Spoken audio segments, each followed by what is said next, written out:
In today's video, I'm going to teach you how to change the favicon in Clickfunnels 2.0.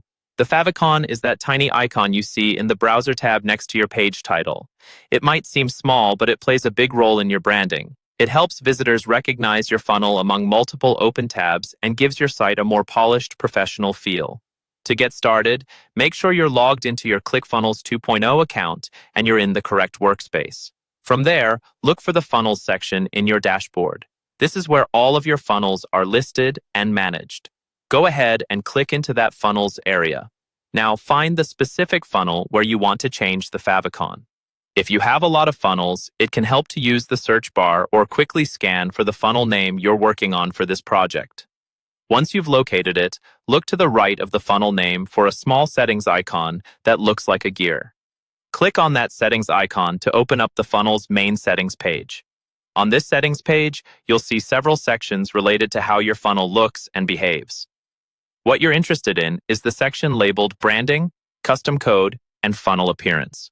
This is where Clickfunnels groups together options that affect the overall look and feel of the funnel. Within that section, look for an option called Favicon Image.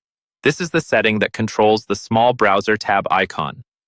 Next to Favicon Image, you'll see a button that says Select Image. Click that button to choose the image you want to use as your favicon. A file picker or media library will open, and here you can upload your favicon file from your computer.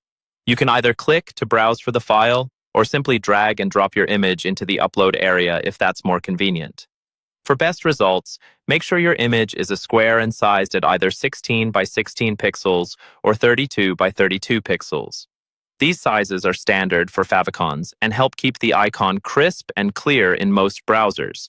Once your image is uploaded and selected, scroll down and click Update Funnel to save your changes. This step is important. If you skip it, your new favicon won't be applied. After saving, open your funnel in a new browser tab and give it a moment. You should see your new favicon appear in the tab, completing your updated funnel branding.